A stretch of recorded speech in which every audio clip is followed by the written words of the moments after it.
Нарийн мэнд сайхан амрч өнөр хүмүүжтэй Монголын мэд агентлагийн бэлтгэн урагдаг цагийн урд мэдээллийн хөтөлбөрийн пүрэв гарагийн дугаар эхлэхэд бэлэн боллоо. Улсын хурлаар баталсан хуулиуд 40-70% хэрэгжилттэй байна. Улаг гүрүүлийн музейн байранд Бурхан шашны соёлын музей байгуулна. Гадны фасад дотор эдийн бол шинжилж өөрчлөлт оруулна.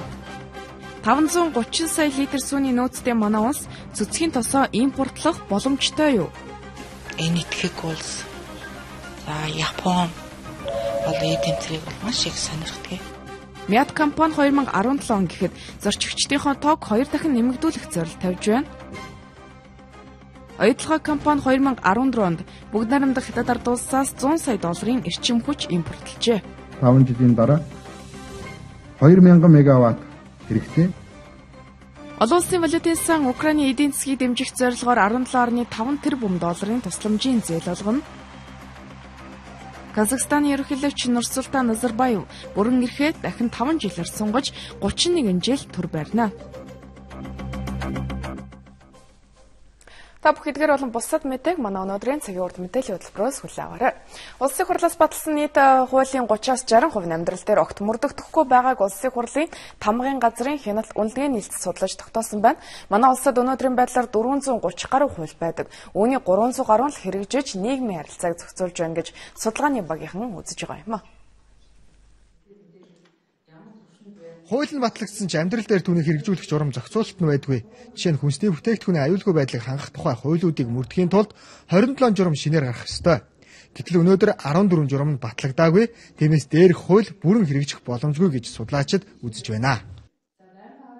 Хоёр яамны хамтарсан тушаал гарах ёстой байдаг. За хүнсний аюулгүй байдлын асуудал гэх юм бол эн чинь одоо яг эрүүл мэндийн яам бол зөвхөн одоо хүн одоо хордоод эмчилгээ хийх шаардлагатай холбогдтой юм бид нар хийн жишээл хүнсний одоо хүнс үдэ аж ахуйн яам болохоор бол тэр аюулгүй байдлыг хангах мэргэжлийн хяналт жишээлбэл одоо гаднаас орж иж байгаа бараа бүтээгдэхүүнд хяналт тавих те ингээд бас энэ тиймэрхүү ажлууд дээр бол ингээд дунд нь ингээд салбар хоорондын ийм асуудлууд хаягдсанаас болоод жишээл журам батлагдаагүй юмуд бол бас гардаг. Тухайлбал арх пиавны үйлдвэрт бүтээгдэхүүнийг шалгах, хэмжих, тоолуур тавих журам гаргажээ. Гэтэл манай улсад ямар стандартын тоолуур ашиглах нь тодорхой бус байна. Архины хатуулгын чанарч байдаг юм тийм хүрэлцээ, хангамж, эсвэл одоо хинд зориулагдсан яах гэж энэ бүх зүйлүүдийг хэлэлцгээд боломжийн хэмжээнд боловсруулад боломжийн хэмжээнд хэлэлцээд парламент баталгаад гаргаад ирлээ гэхэд энийг хэрэгжилтийн хяналт гэдэг юм бол байнга алдаанд орж идэг. Зарим хөдөө орон нутгийнхэн сайд дарга нар хий гэсэн гээд хуулиас дээгүүр шийдвэр гаргадаг, харин үүнийгээ тэд хууль зөрчсөн гэж үздэггүй гэлээ. Та энэ асуудлыг иргэдээрээ хэлцүүлж дэмжлэг аваагүй байна гэхээр ерөнхий сайд тийм чиглэл өгсөй. Энэ манай ард түмэнд маш их ажил бодолтой гэж би үзэж байгаа. Тийм учраас би шийдсэн, би хууль зөрчөөгүй гэдэг байхгүй юу? Хууль тогтоомжийн хэрэгжилтийн гүйцэтгэлийг сайжруулах талаар засгийн газар яамд агентлагууд тодорхой арга хэмжээг авч ажиллахгүй байгаад дүгнэлт хийж ажлын уялдаа холбоог сайжруулан хэрэгжилтийн нийгэмд үзүүлэх нөлөөлөл хариуцлага сахилгыг дээшлүүлэхэд онцгой анхаарч ажиллах шаардлага зүйн ёсоор тавьж байна. Өнгөрсөн чуулганаар нийт 13 бие даасан хууль 100 гаруй хуульд өөрчлөлт оруулжээ. Харин эдгээр хуулийн хэрэгжилтийг үндэсний аудитын газар хянана. Гэхдээ үндэсний аудитын газар хууль хэрэгжүүлээгүй. Эсвэл хууль зөрчсөн аж ахуй нэгж иргэдэд хариуцлага тооцох хэрэггүй. Ийм зөрчил байна гэдгийг засгийн газарт мэдүүлэхээс өөр арга байдгүй юм байна. Эрдэнэт үйлдвэр жилд 26 сая тонн хүдэр боловсруулж 530 мянган орчим тонн засгийн баяжмал үйлдвэрлэдэг.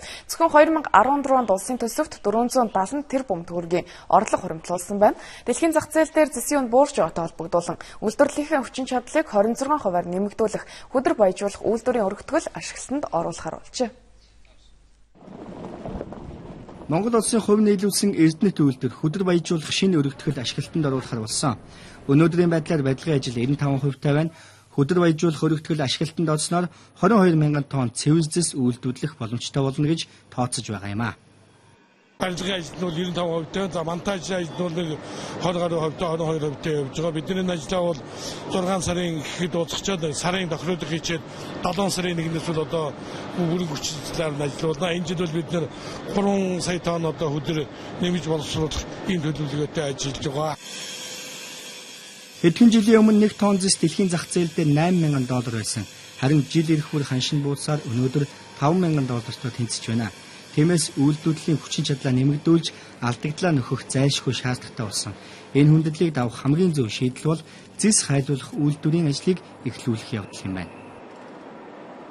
Зэс хайлах үйлдвэрээ бол барих цаг хугацаа нь болсон гэж бид үзэж байгаа. Яагаад гэвэл Монгол улсад Эрдэнэ төвдөр ганцаараа одоо зэсийн бажмал экспортлогч байсан шүү дээ.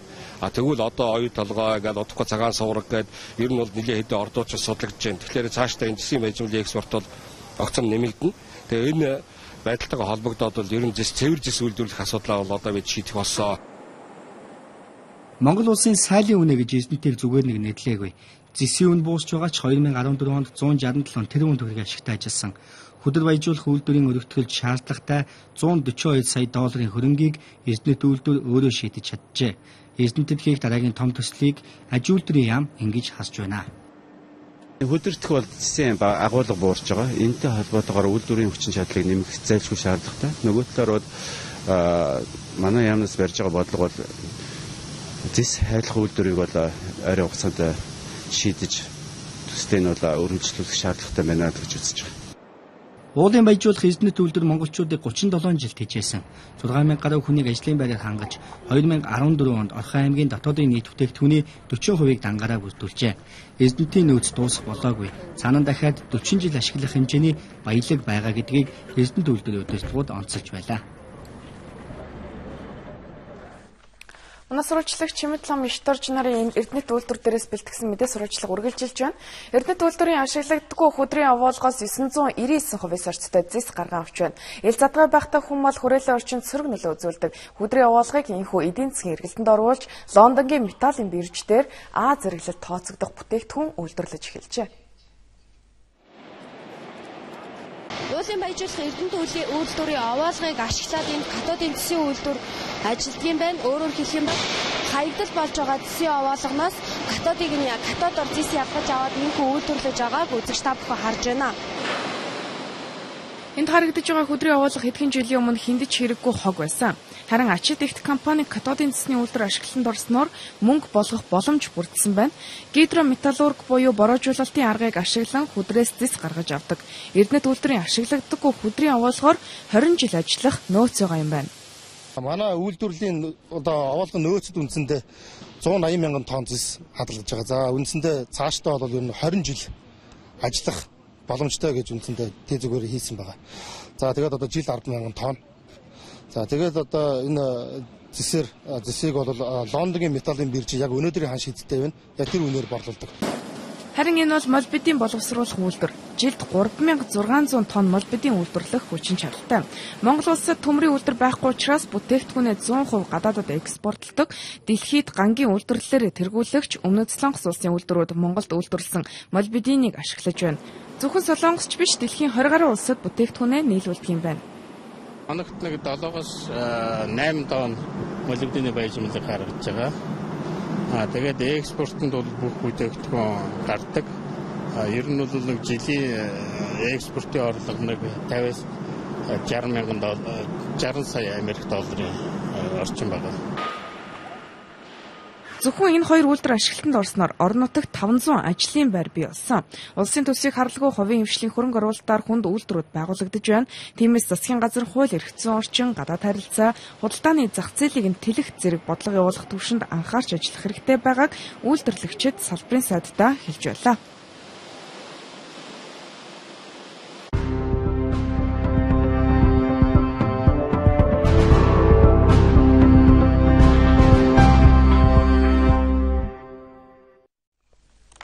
Манай улс 530 сая литр сүүний нөөцтэй. Сүүгээ боловсруулж цэцгийн тос эдмэнсэр үйлдвэрлэн экспортлох боломж байна.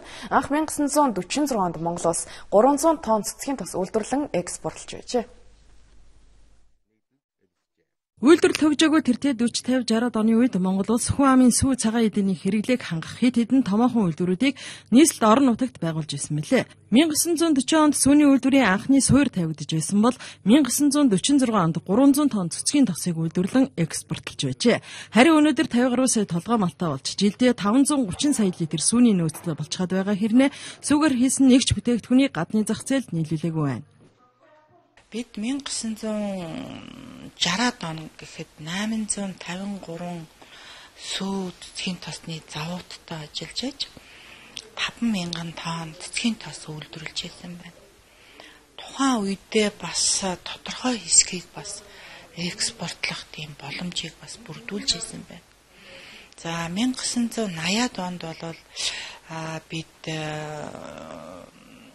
эдэмцэр гэдэг одоо шингэн сүүнээс гаргаж авдаг казиныг бид бас экспортод гаргаж байсан. Япон болон Ази Европын орнууд манай улсаас цэцгийн тос эдмэнцэр авах хүсэлтэд байнга тавьдаг байна. Энэ итгэх улс. За Япон бол эдмэнцэрийг бол маш их сонирхдаг. Тий. Монголоос энэ эдмэнцэрийг авъя. Цэцгийн тос авъя. Тий. Хамгийн гол нь бид энийг нийлүүлэх одоо тэр бүтээгдэхүүнийх нь эрүүл ахуй, аюулгүй байдал, за тэр хангамжийнх нь хэмжээнд дээр бид бас их анхаарах хэрэгтэй. Энэ дээр зөв менежмент хэрэгтэй байна да. 1 кг цэцгийн тос гаргаж авахд 22 литр сүү шаардлагатай. Цэцгийн тос болон сүүн бүтээгдэхүүний үйлдвэрлэлийг бүсчлэн хөгжүүлж чадвал энэ салбар гадны зах зээлд бүтээгдэхүүнээ нийлүүлэх боломж байна. Засгийн газраас Улаанбаатар, Дархан, Эрдэнэт хотуудад сүүний 4 том үйлдвэр байгуулж цэцгийн тос арцсан бүтээгдэхүүн үйлдвэрлэх 86 цехийг байгуулахаар болжээ.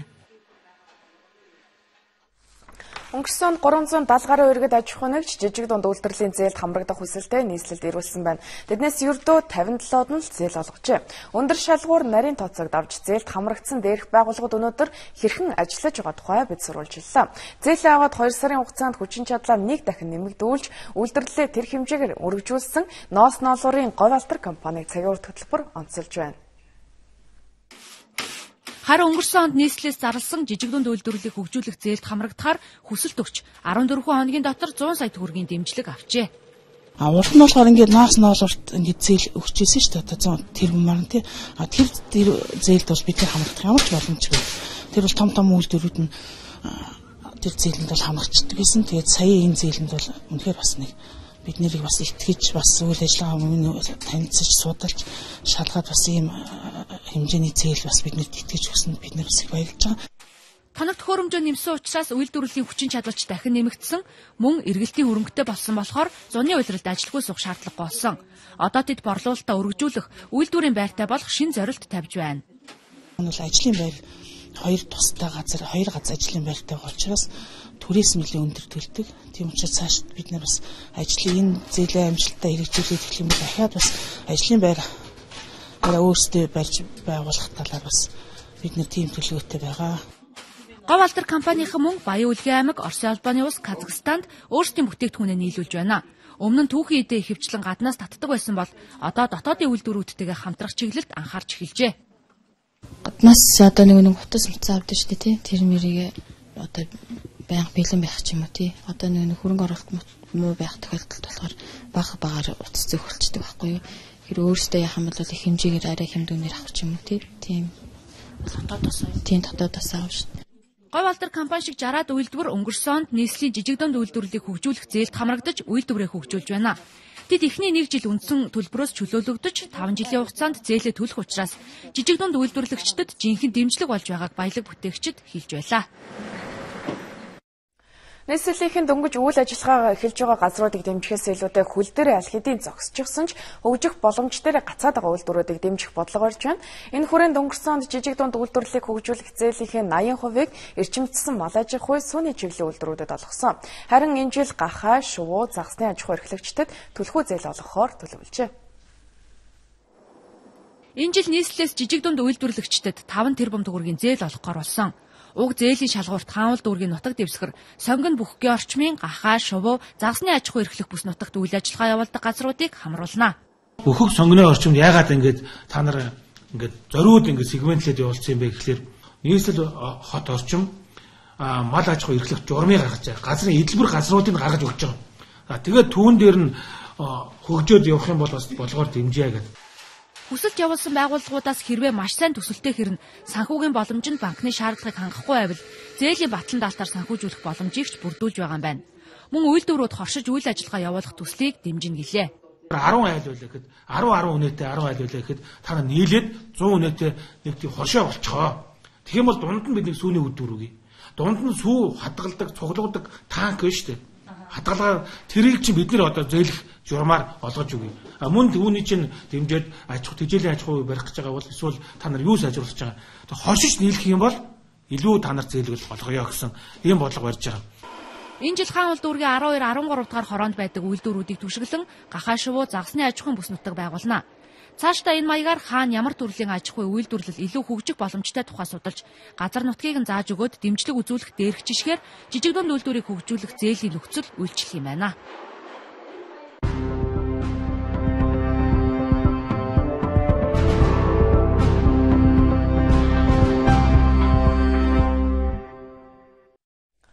Германы Берлин хотноо 3 дугаар сарын 3-нд нээлттэй хийсэн олон улсын аялал жуулчлалын ITB үзэсгэлэн ярамг 8-нд хаалтаг хийсэн.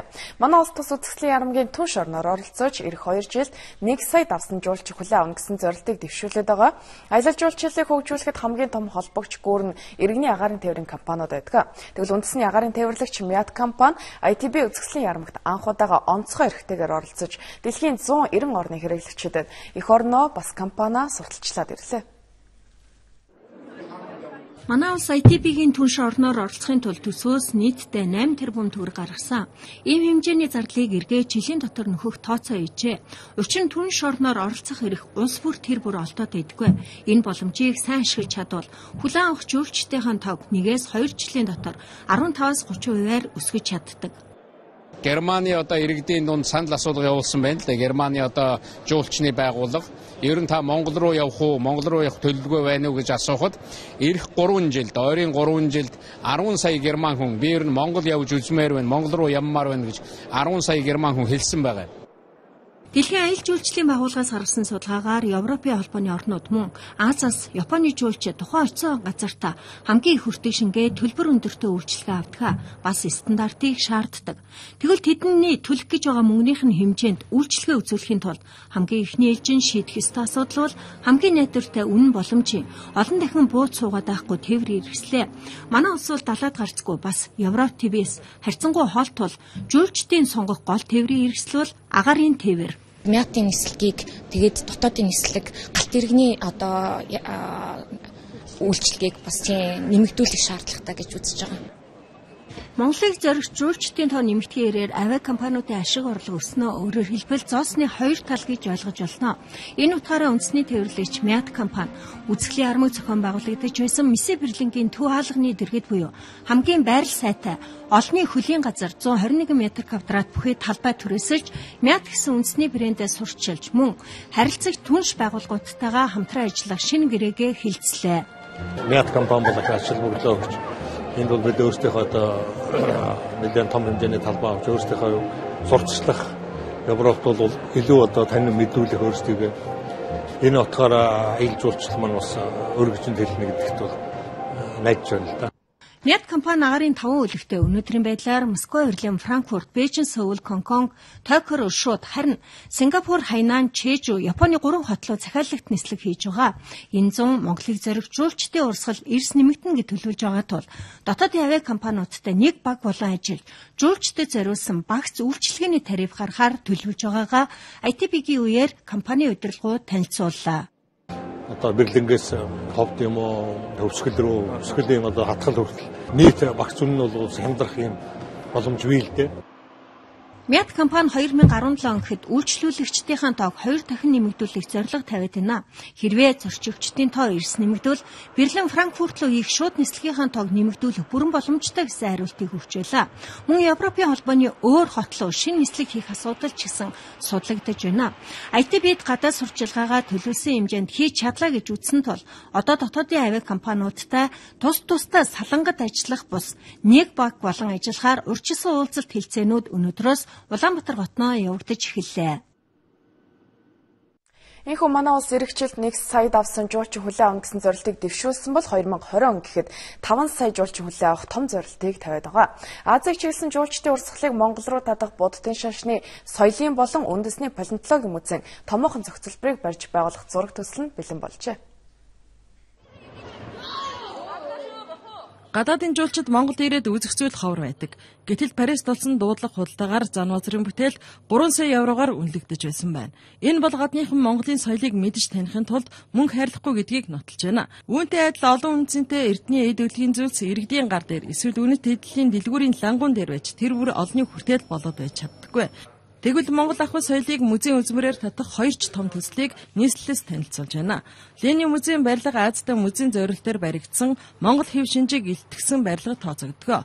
Үлэг гурлийн музей болохоор яригдж байсан энэ барилга будын шашны соёлын музей болон өөрчлөгдөх зураг төсөл нь бэлэн болжээ. Бурхан шашны соёлын музейг байгуулснаар өөрийн орон төдийгүй Төв Азид шашны соёлыг сурталчлах, жуулчдын сонирхлыг татах соёлын төв болох юм байна. Музей бол нийтдээ 4712 м квадрат талбайтай. Энэ буддын соёлын музей бол. За энийг бол одоо яг архитектурын хийц элемент бол өөрчлөлт орохгүй. Мөн дотор нь бол одоо богдааны хөшөөг тавиад үзмрүүдээр одоо догчуулаад мөн гадна фасад дотор интерьерийг нь бол шинжилж өөрчлөлт оруулна. Одоо хийцэд бол үндсэн өөрчлөлт бол хийхгүй. За өмнөх талбайд нь бол бид нар газар доорх одоо байгууламж хийя. 2 давхар автомашины зогсоол үйлчлэгээний одоо тийм цэгүүдийг байгуулъя гэсэн ийм төсөл байгаа юм. Жуулчдыг татах музейн бас нэг томоохон бүтээн байгуулалтыг Тэрэлжийн амандах Мэлхий хад орчимд 3.8 га газрыг хамруулан барьж байгуулна. Манай улс палеонтологийн олдвруудаараа дэлхийд хэрэгүүлдэг. Өнөөдрийн байдлаар зөвхөн Монгол улсаас олдсон Батарын болон Шинжлэх ухааны академийн палеонтологийн төвд 200, Европын үзэсгэлэнт 90, Азийн үзэсгэлэнт 26, байгалийн түүхийн музейд 150 орчим бүрэн болон хэсэгчлэн хадгалсан үлэг гүрвлийн үзмрүүд байдаг. Гадаад дотоодын жуулчид үлэг гүрвлийн олдвор үзэхээр Монголыг сонирхон ирдэгжим энэ бүтээн байгуулалтаар бий болно. Энэ палеонтологийн музейг бас яг тухайн орчинд нь ингээд зохицуулсан архитектурын бас шийдэлтэйгээр ингээд төслийг хийсэн байгаа. Энэ дөр бол хувийн хөрөнгө бол урдсын хөрөнгө бол аль аль нь бол орж болохоор ингэсэн. За манайхан бол одоо төр засгийн одоо шийдвэр янз бүрээр гарч байгаа 2 сая жуулчин авна. Өмнө ч гэсэн бас яг ийм тооны жуулчд авдаг болно гэдээ ингээд ярьж ирсэн. Нийслэлч гэсэн аль жуулчлалыг бас хөгжүүлье гэж ингэж ярьж байсан. Гэхдээ яг энийг хөгжүүлэхэд юу хийх вэ гэдэг шийдвэрүүд нь гарахгүй дандаа цаасан дээр одоо нэг тийм тоо хилээд ингээд өнгөрдөг ийм байдлууд байсан. Тэгээ яг ийм үед бас ийм бүтээн байгуулалтыг хийж энэ бүтээн байгуулалтыг дагаж аялал жуулчлалын салбарнаа хөгжнөө. Музейг барьж байгуулахад ойролцоогоор 20 тэрбум төгрөгийн хөрөнгө оруулалт шаардлагатай. Уул өдөө өгсөн шатлсан хэлбэрээр баригдах палеонтологийн музейг улсын төсөв болон хувийн хөрөнгө оруулалтаар барьж байгуулан дэлхийд танигдсан музей болгон байжуулснаар Монголыг зорих жуулчдын урсгал нэмэгдэх том боломж харагдаж байна.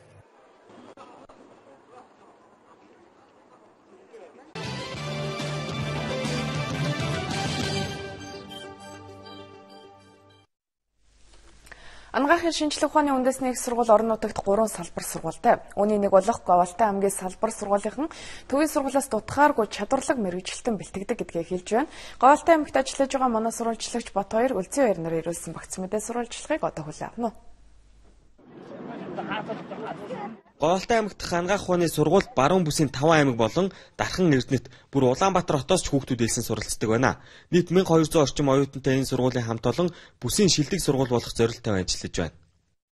За манайх бол 6 мэргэжлэр эмнэлгийн дээд болон дунд мэргэжилтнүүдийг бол бэлтгэж байна. Тэгэхээр бид нар эхэмжийнхаа хөтөлбөрт бол эрүүл мэндийн суурь боловсролын дамжаа, ангаахын суурь боловсролын дамжаа гэсэн ийм 2 чиглэлээр бол бэлтгэж байгаа. Аймгийнхаа эмнэлгүүдтэй тус сургууль нэгт хамтран ажилладаг юм байна. Ингэснээр оюутнууд сургуультай эзэмшсэн онлын мэдлэгээ дадлагаар баталгаажуулах боломжоор хангагддаг байна. Би одоогоор эмчилгээний 3 дугаар курс оролцдог. Энэ суралцах хугацаанд гэх юм бол ерөнхийдөө бол онлын мэдлэгийг манай сургууль нэлээд сайн олж авдаг. Практик дээр дадлагыг болохоор одоо эмнэлгүүдэд хийдэг. Тэгсэд бол одоо миний мэргэжил бол одоо мэс заслын эмч болох. Мэс заслаар одоо юу гэж бодож байгаа. Манай мэс заслын одоо эмч бол маш одоо өөрөө одоо хувийн нэмлэгт ажилладаг. Тийм учраас одоо мэс заслын эмч болох гэж бодож байгаа. Харилцаа холбоо өгсөн орчин үед мэдээллийн технологиг сургалтанд нэвтрүүлж ажиллах өргөн боломж нээгдсэн. Энэ боломжийг ашиглаж тус сургуулийн төв сургуультайгаа хамтын ажиллагаагаа эрчимжүүлж зайн сургалтыг нэвтрүүлсэн байна. Сургалтын хөтөлбөрийн шинжилгээг ч төв сургуультайгаа ижил төвшөнд хэрэгжүүлж байна. Улс орнуудад байдаг блупринт буюу манай сургуулийг төгссөн эмч мэрэгчлэнүүд маань ямар ур чадвартай байх юм бэ гэдгийг мэрэгчлэр нь бид өнгөрсөн 1 жил 2 жилийн дотор хийж гаргалаа. Урд нь бол бид яа төгсөн чи энийг мэдэх ёстой, чи энийг унших ёстой гэж шалгадаг тулгадаг байлаа ш. Одоо бол тийм баг. Блупринтээ гараад ирэхээр би 1-р курс 2 3 4 5 6-р курст имийг чадсан бол би нэмж болох юм байна гэдгээ 1-р курст орох оюутнууд гар дээр нь ороод ирчих. Улаанбаатар төвийн их сургуульд суралцж байж чанартай дээд боловсрол эзэмшнэ гэдэг ойлголт хоцрогдсон. Харилцаа холбоо хөгжсөн энэ үед сургуулиуд хамтын ажиллагаагаа хөгжүүлснээр салбар сургуулиудаар дээд мэргэжлийг өндөр түвшинд эзэмших боломж хангалттай бүрдсэн гэж Говьалтан ангайхын сургуулийнхан хэлж байна. Говьалтан аймгийн Дэлгэр сумын дунд сургуулийн сурагчид байгалийн ухааны хичээлийг танхим биш туршилтын талбайд үздэг юм байна. Хүнсний ногоо тарих хүлэмжтэй олон төрлийн мод бут тарьсан талбайд хичээлэх нь хүүхдүүдэд сонирхолтойгоос гадна онолд тулгуурлаж биш дадлагаар мэдлэг эзэмшүүлэх ач холбогдолтой санаачлах болж чаджээ. Энэ туршилтын талбай 3 жилийн өмнө багш сурагчдын хамтын хүчээр байгуулсан байна. Энэ харагдаж байгаа сүйдрөвчөнд дулааны улиралд хүүхдүүд ширээ сандлаа гарган сууж танхимын хичээлүүдэд үзэхээс гадна жимсний мод ногоо тарьж тарьсан мод ногооныхоо тухай мэдлэгийг багш нараасаа суралцдаг юм байна. 800 гаруй модтой 40 гаруй зүйлийн модны төрлөөтэй. Тэрнээс хүүхдүүд өөрсдөө модыг хараад намар харсан даруйдаа за навчийг хараад байгаль орны чиглэлээр зургийн зураг цогцлогчдоор шүлгэн зохиогоод яг энэ талбай дээр хичээлийнхээ үйл ажиллагаа явуулдаг байгаа. Ер нь танхимаас гараа байгалийн жилийн хичээлийг байгаль таар нь явуулах гэсэн зорилт төвшил манаас бол ажиллаж байгаа. Танхимын бус хичээлээр ороход бол хүүхдүүд идэх бол илүү нэмэгддэг. Маш сонирхолтой ерөөсө хүүхд болгон дор хийж байгаа зүйлийнхаа бүтцийг одоо тайлбарлаад нүдээр хараад бичгээр бол илүү их мэдлэг тогтож байгаа. Зурагт хуудас харуулж байгалийн ухааны хичээлийг тайлбарлахаас илүү боддоор нь мод ургамал хөрс шорог хүүхдүүдэд үзүүлж хэрхэн ургаж байгааг нь харуулдаг болохоор хүүхдүүд хичээлдээ дуртай болсон гэж байна. Энэ мод бол тариад услаад алтсаар за 100 ургадаг энэ модны нэр бол чацаргаан. Тэгэд за өвөл намар болгоод жимсээ ураад яваад тэгэд за өвөл буцалгаж цайнд өдийн цайндаа уудаг. Бид нэр өнөө ингээд чөлөө цагаар ирж модоо усалдаг. Тэгэд бид нэр өдөр болго ингээд модоо услаад арчилж модоо тарддаг. Талбайгаа услахтаа зураг зурдаг. Тэгээд энэ юугаа яахта зурага тал газар нь очиж нэрлэгтэй зураг зурдаг. Ямар ногоо тарьдаг вэ? Өгөрчөө чацарган тэгээд анс өхрийнүүд тэгээд нэрс. Энэ тарьсан хүнсний ногоо жимсэгнийг сургуулийн цайны газарт нийлүүлдэг юм байна. Өөрсдийн гараар ургуулж тарьсан хүнсний ногоогоо хэрэглэж байгаа нь нэг талаар сургуулийн төсөвт хэмнэлт гаргах шийдэл болжээ.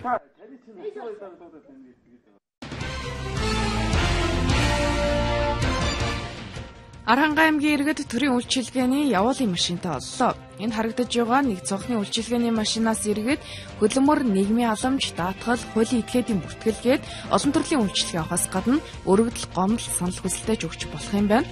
Аймгийн төвөөс аслагдсан сум багийн малчтад төрийн байгууллагын энэ машинаар хурж үйлчилнэ. Бүр хамгаалах дэлхийн өдрийг өгтөж улсын 1-р төвийн эмнэлэг бүгд найрамдах Солонгос улсын Арафэл эмнэлэгтэй хамтран Батцамбарын асрамжийн газрын 130 гаруй ахмадуудад урьдчилан сэргийлэх үзлэг хийсэн байна. Тэд ахмадуудад 4 сая гаруй төгрөгийн эм тариа бэлгэлжээ. Булган Орхон аймгийн тариаланчид хамтран газар тариалангийн салбарт тулгамдж байгаа асуудлаар ярилцлаа. Тариан талбай руу мал орж сүйдэгдэг хохирлыг тариаланчид уурдаг. Энэ байдлыг өөрчилж хэрвээ тариан талбайд ийм хохирол учрвал мал тус бүрээр хохирлыг тооцох шаардлагатай гэж дээрх аймагуудын тариаланчид хэлж байна. Энэ асуудлыг зохицуулсан хууль эргэцсэн орчин шаардлагатай гэж тэд үзэж байгаа юм а. Улсын хурлын чуулган завсарлаж гишүүд орон нутагт ажиллаж байна. Өрхийн болон бизнес эрхлэгчдийн орлогыг нэмэгдүүлэх хууль эргэцсэн таатай орчин хэрэгтэй байгааг Уранга аймгийн иргэд хэлж байлаа. Улсын хурлаар баталсан цаашдаа батлах хууль тогтоомжуудад малчин, хуваарай хөдөлмөр эрхлэгчдийг бодитоогоор дэмждэг хөшүүрэг байх хэрэгтэй гэсэн юм а. Мөн улс төрийн нам эвслүүд улс төрчихгүй нэг сэтгэлээр эх орныхоо хөгжил, ард иргэдийнхээ сайн сайхны төлөө хамтран ажиллахыг тэд хүсэж байлаа.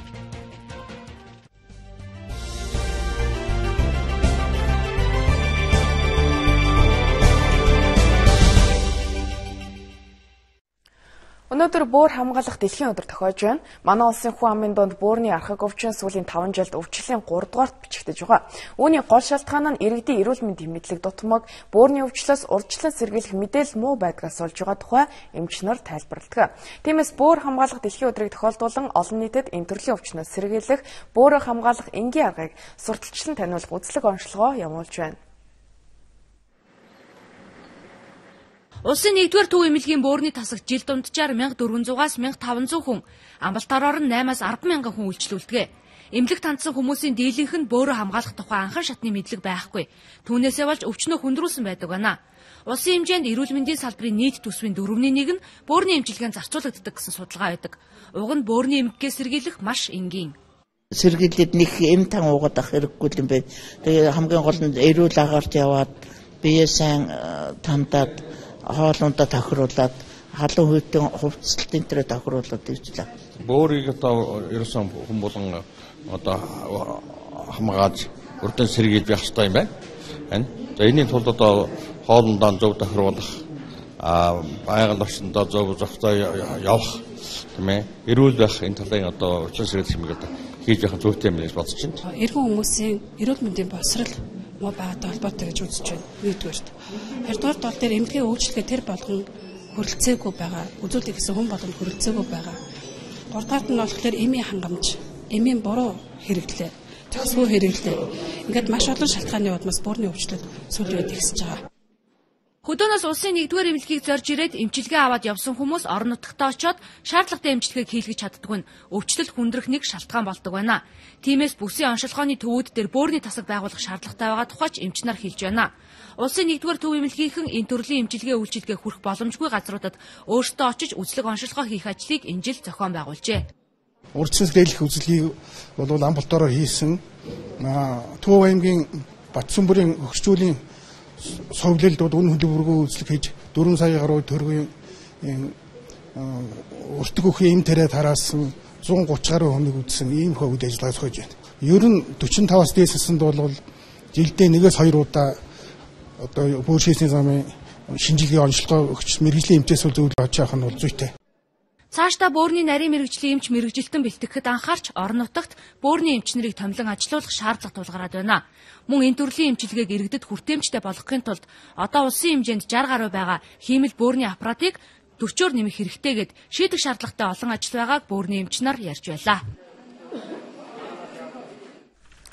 Монгол Улсын засгийн газрын сайднаар 7 нэг тутам салбарынхаа асуудлаар мэдээлэл хийж харууллаа. Энэ уламжлал өнөөдөр эрчим хүчний сайдын хийсэн мэдээлэлээр эхэллээ. Манай улсын эрчим хүчний хэрэглээ 5 жилийн дараа гэхэд 2000 мегаваттад хүрэх тооцоо гарч байна. Тиймээс эрчим хүч үйлдвэрлэх шинэ их усруудыг хувийн болон гадаадын хөрөнгө оруулалтаар байгуулах замаар төсөвт дарамт учруулахгүй байх бодлогыг баримталж байгаа юм байна. Эхлээд өрхийн жижиг хэрэглээнд ямар бодлого баримталж байгааг танилцуулъя. Хамгийн сүүлд 2014 оны 12 дугаар сард эрчим хүчний үнийг 9%-аар нэмэгдүүлсэн. Эрчим хүчний бодит өртөг 144 төгрөг байгаа бол одоо 122 төгрөгөөр хэрэглэгчдэд борлуулж байна. 1 кВт тутмаас 22 төгрөгийн алдагдлыг улс нуруун дээр өөрч байгаа гэсэн үг. Өнгөрсөн жил салбарын хэмжээнд 68.5 тэрбум төгрөгийн алдагдал хүлээсэн байна. Салбарын сайд үнийг эрчим хүчний үнийг улсаас хатуу барьдгаас шалтгаалсан гэж үзлээ. Эрчим хүчний үн тарифыг эрчим хүчний тухай хуульд заасны дагуу үе шаттайгаар бас өөрчлөх юм тооцоо судалгааны ажлуудыг бол хийж байгаа. Ийм тэгсжүүлэлтийг хэрэглэнэ. За мөн бас чадлын тариф, ногоон тариф гэсэн ийм шинэ тарифуудыг бас хэрэглэнэ. За гэхдээ бид нар нийт одоо манай айл өрхийн 70 орчим хувийг эзэлж байгаа эрчим хүчний бага хэрэглэгтэй айл өрхийнхээ одоо амьдрал ахуй орлогын хэмжээнд тааруулж бас тэдгээрийг хамгаалсан ийм тарифыг бол хэрэгжүүл мөрднө гэсэн бодолтой байгаа. Улаанбаатар хотыг утаагүй болгохын тулд гэр хороололт халаалтаа эрчим хүчээр шийдсэн айл өрхүүдийн цахилгааны төлбөрийг 50%-аар хөнгөлдөг байсан. Энэ хөнгөлтөнд 6 тэрбум төгрөгийг төсвөөс гаргаж 60 орчим мянган айл өрхийг хамруулдаг байлаа. Харамсалтай нь энэ жилийн хямралаас шалтгаалan энэ хөнгөлтийг цуцалсан гэж эрчим хүчний сайд хэллээ. Гэхдээ шөнийн эрчим хүчний хөнгөлттэй тариф хэвээр үйлчилж байгааг дурдаад үйлдвэр аж ахуйн нэгжүүд ашиглах боломжтойг сануулж байна. Жижиг хэрэглээнд ийм өөрчлөлтүүд орсон бол сургууль томоохон эргэлэгчдийг эрчим хүчээр хангах ажил багагүй удаашрч байгаа юм байна. Тухайлбал оюу толгой гэхэд бүгд найрамдах хятад ард улсаас эрчим хүч импортлж 2014 онд 100 гаруй сая доллар зарцуулсан.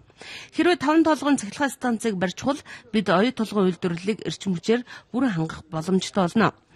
Баруун бүсийг эрчим хүчээр хангахад Ховд аймгийн Эрдэнэ бүрэн суманд төвийн бүсийн эрчим хүчний их үүсвэрийг нэмэгдүүлэх Булган аймгийн Эгийн голын усан цахилгаан станц, Багнуур Чойрын бүсийн эрчим хүчний хэрэглээг нэмэгдүүлэх 700 мегаваттын нүүрсний цахилгаан станц зэргийг гадаадын зээл, хувийн хөрөнгө оруулалтаар концессийн гэрээгээр барих ажлыг энэ жил эхлүүлнэ. Суурьлагдсан хүчин чадал бол манайх 1100 орчим мегаватт байна. Нэмэгдээд бид нарт 2020 он гэдэг чинь тун удахгүй 5 жилийн дараа 2000 мегаватт хэрэгтэй. Дээр нь нөөцөнд 20% гэхэд 400 мегаватт хэрэгтэй. Бид нарт цаана лавар 1300-аас 1400 мегаваттын хүчин чадалтай. Одоо байгаагаас нэг нугалсанаас илүү хэмжээний хүчин чадалтай шинээр станцуудыг бол барих шаардлага зайлшгүй байна. Ус нарт салхи гээд сэргээгдэх эрчим хүчний хэрэглээг 2020 он гэхэд 10% түргэхээр төлөвлөж байна. Өнөөдрийн хувьд нийт эрчим хүчний хэрэглээний 2% нь сэргээгдэх эрчим хүчнээс хангагддаг. Харин зүүмийн эрчим хүчийг Монгол улс 2030 он хүртэл ашиглах хэрэглэх төлөвлөгөө байхгүй гэж эрчим хүчний сайд зоригт мэдээллээ. За гэсэн ч Монгол улс томодохгүй эрчим хүчний томоохон экспортлогч улс болж чадна. Өнөөдөр нийт эрчим хүчнийхээ 20%-ийг хоёр хөршөөс импортлж байна.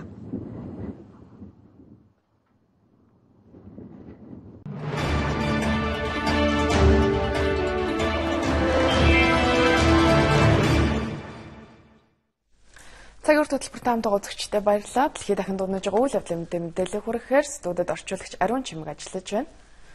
Ариун Чимэг. Украины хямралыг тойрсон улс орнуудын шийдвэр байр суурь өнөөдөр олон улсын харилцааны анхаарал татсан сэдэв байсаар байгаа. Тэгвэл үүнтэй холбоотой ямар шинэ мэдээллийг олон улсын хэвлэлүүд онцолж байна вэ? За тэгэхээр өнөөдөр Украины хямрал бол олон улсын анхаарлын төвд байгаа. Харин одоо Украины хямралын хугацаанд Киевийн төв засгийн газрыг дэмжиж байсан Америк нэгдсэн улс Оросын холбооны улсыг одоо дэмжиж байгаа Украины салан тусгаарлагчдад одоо 20 арга хэмжээ одоо нэмж тавихаар шийдвэрлэлээ. За мөн одоо Вашингтон Украины засгийн газарт хөнөөлт бус зэвсгийн тусламж нэмж үзүүлэх шийдвэрийг бол өчигдөр гаргасан байна. Вашингтоны шийдвэрийн дагуу одоо Украин улс 75 сая Америк долларын өртөг бүхий хөнөөлт бус зэвсэг буюу одоо цэргийн тоног төхөөрөмж имлэг харилцаа холбооны техник хэрэгсэл хүлээж авахар болж байна.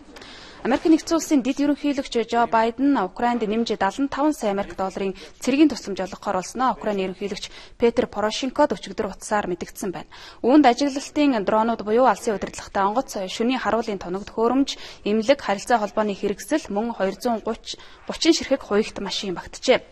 Америк нэгдсэн улсын хувьд Украины зүүн нутагт гал зогсоох гэрээг зөрчсөн үндслээр Оросыг дэмжигч салан тусгаарлагчид хориг тавьж байгаа. За хориг арга хэмжээний дагуу Оросыг дэмжигч 8 салан тусгаарлагч цэрэг дайчдыг илсүүлдэг Оросын үндэсний үзэлт Евразийн залуучуудын холбооны хөрөнгийг царцаахаар болж байна.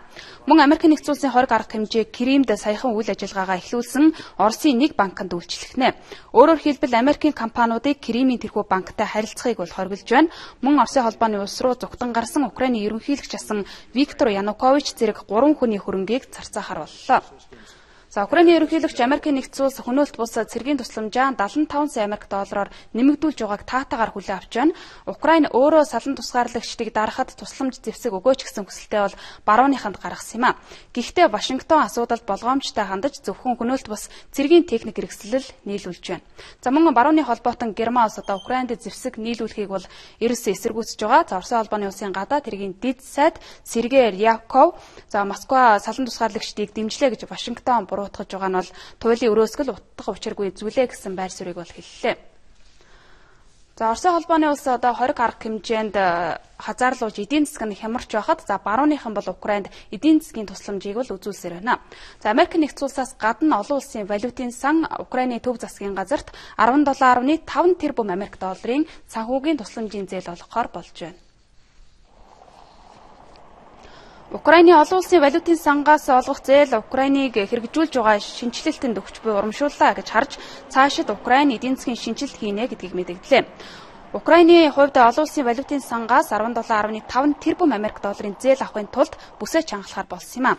Одоо олон улсын валютын сангаас гадна Америк нэгдсэн улс 2 тэрбум доллар, Европын холбоо 2.2 тэрбум евро, Герман, Япон, Канада зэрэг орнууд тус зээл олгохоор амлаад байна. Олон улсын валютын сангаас манад олгох 17.5 тэрбум $, зээл батлагдлаа. Энэ зээлийг авах 4 жилд манай улс шинжилэл хийнэ. Энэ зээлийг ирэх 4 жилд Украины эдийн засаг санхүүгийн орчныг тогтоожуулахад зарцуулна. Энэ тусламжийн зээл Украины эдийн засгийн орчныг сэргээхэд дэмжлэг болох ёстой.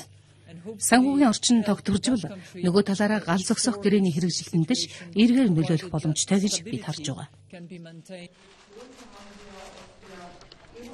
Бүгд найрамд харчилсан Солонгос ард улс болон Оросын холбооны улс 2015 оныг найрамдлын жил болгон зарлалаа. Учир нь энэ жил Солонгосыг түрэмгийлээс чөлөөлсөний 70 жилийн ой. Мөн хуучнаар зөвлөлт холбоот улс дэлхийн 2 дугаар дайнд нацист Германыг ялсны түүхт 70 жилийн ой тохиож байгаа учраас хоёр улсын эрх баригчид энэ оныг бол найрамдлын жил болгон зарлахаар шийдвэрлэсэн байна. Мөн найрамдлын жилийн хүрээнд Пхеньян, Москва хоёр харилцаагаа улс төр эдийн засаг, соёлын гээд олон салбарт шин шатанд гаргах хоёр талын арга хэмжээг нэмэгдүүлэхээр төлөвлөж байна. Тухайлх юм бол Пхеньян, Москвагийн төлөөлөгчдийн харилцан айлчлалыг нэмэгдүүлэх, нийслэлээс гадна бусад хотуудад соёлын арга хэмжээг зохион байгуулахаар төлөвлөжээ. Бүгд найрамд харчилсан Солонгос ард улс сүүлийн жилүүдэд гол холбоотон бүгд найрамд Хятад ард улстай харилцаа нь муудснаас үүдээд Оросын холбооны улстай харилцаагаа илүү ойртуулах арга зам эрэлхийлэх болсон юм а. Тухайлх юм бол өнгөрсөн оны 11-р сард умард Солонгосын удирдагч Ким Чен Уны тусгай төлөөлөгч Оросын холбооны улсад айлчилж ерөнхийлөгч Владимир Путинтэй хэлэлцээ хийгээд буцсан. Мөн өнгөрсөн 1-р сард Кремль умард Солонгосын залуу удирдагч ирэх 5-р сарын 9-нд болох Агуай их орны дайны ялалтын 70 жилийн баярт оролцох улсныг албан ёсоор зарласан. Залуу удирдагч Оросын холбооны улсын төрийн тэргүүний ялалтын баярт оролцохыг урьдсан урилгыг хүлээн авсан болохыг засгийн газар нь ч гэсэн баталсан юм. Хэрвээ залуу удирдагч Ким Оросын холбооны улсад айлчилбал энэ нь түүний төрийн эрхийг авснаас хойш анхны гадаад айлчлал болох юм а. Өнгөрсөн 2014 онд бүгд найрамд Хятад ард улсын төрийн 50 гаруй мянган албан тушаалтан авилга хэл хахуулын хэрэгт холбогдсон болохыг тус улсын ерөнхий прокурор өнөөдөр тайлгналаа. Хятадын прокурорын газрын бүх ардын төлөөлөгчдийн их хуралд тавьсан тайланд Хятадын албан хаагчдын авилгатай холбоотой хэрэг 2013 оныхоос 7.4% өссөн болохыг тодтогч тусгасан байна. Мөн сайдын төвшөнд болон түүнээс дээд чатанд авилга хэл хахуулын хэрэг хамгийн өндөр хувьтай бүртгэгджээ. Хятадын прокурорын газар 2014 онд хахуул авилга төрийн хөрөнгө шамшигдуулсан зэрэг 3644 хэгийг мөрдөн шалгасан байна. Мөн Хятад улс 2014 онд гэмт хэрэгт холбогдсон 1.1 сая хүнд ял оноосон нь 2013 оны үзүүлэлтээс 2.2% өсөлт юм байна. Тэгэхээр Оросын холбооны улсын ерөнхийлөгч Владимир Путин Казахстанд хийх айлчлалаа хойшлуулснаас болж түүний биеийн байдал муудсан гэсэн мэдээлэл олон улсын хэвлэлүүдээр ихээхэн цацагдж байгаа юм а. Үүний хариу болгож Кремлийн хэвлэлийн албанаас Оросын холбооны улсын төрийн тэргүүний биеийн байдал сайн байгаа гэсэн албан ёсны мэдээллийг өнөөдөр өгч байна. Үүнээс өмнө Казахстаны ерөнхийлөгчийн хэвлэлийн төлөөлөгч энэ 7 хоногт болохоор төлөвлөсөн байсан уулзалтыг тодорхой шалтгаан хугацаагүйгээр хойшлуулсан болохыг баталсан юм. Гэвч Казахстаны засгийн газрын нэрээ нууцлсан нэгэн их сурвалж ерөнхийлөгч Путиний биеийн байдал таагүй байж магадгүй гэсэн мэдээллийг өгсөн юм байна. Беларусь, Казахстан, Оросын холбооны улсын төрийн тэргүүнаар Украины хямрал болон Евразийн эдийн засгийн хамтын ажиллагааны талаар хэлэлцгээр төлөвлөд байсан юм а. Гэхдээ энэ уулзалтыг тодорхойгүй хугацаагаар хойшлууллаа. Харин Казахстаны ерөнхийлөгч Нурсултан Назарбаев эх сарын сүүлээр хугацаанаас өмнө сонгуул явуулж бүрэн эрхийнхээ хугацааг бол дахин 5 жилээр сунгах зорилтоо танилцууллаа. Ингэснээр хуучин зөвлөлт холбоот улсын бүрэлдэхүүнд байсан газрын тосны баялаг нөөцтэй энэ орны эрхийг барих бүрэн эрхийнхээ хугацааг дахин 5 жилээр сунгахаар болж байна. Назарбаевын эх сарын 26-нд хугацаанаас өмнө санал хураалт явуулах шийдвэр түүнийг өөрийн залгамжлагчаа зарлана гэж хүлээж байсан хөрөнгө оруулагчдын таамагт цэг тавилаач гэж зарим нь дүгнэлээ. Өдгөө 74 настай Нурсултан Назарбаев 1989 онд коммунист намын даргаар сонгогдсноос хойш Төв Азийн Казахстан улсын төрийг тасралтгүй 26 жил барьж байгаа юм а. Тэрээр 2011 онд болсон сонгуулиар 96% саналаар сонгогдсон. Хуулиараа бол түүний бүрэн эрхийн хугацаа 2016 онд дуусгар болох ёстой. Нурсултан Назарбаевын төр барих хугацаанд Казахстан улс зах зээлийн шинжилэлт хийж 170 тэрбум Америк долларын гадны шууд хөрөнгө оруулалтыг татаж чадсан байна. Өнөөдөр олон улсын анхаарлын төвдөөс мэдээлэл хүргэсэн ариун чимэгтэй баярлалаа. Үргэлжлүүлэн та бүхэн улс төр орчны хүрээлэнгээс ирүүлсэн орой өдрүүдийн цаг агарын мэдээг хүлээн авна уу.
Цагаар хөтөлбөрийн бүрүү гарагийн дугаарыг нэвтрүүлэгч Одзай хөтлөн хүргэлээ. Анхаарлаа хандуулсан та бүхэнд баярлалаа. Баяртай.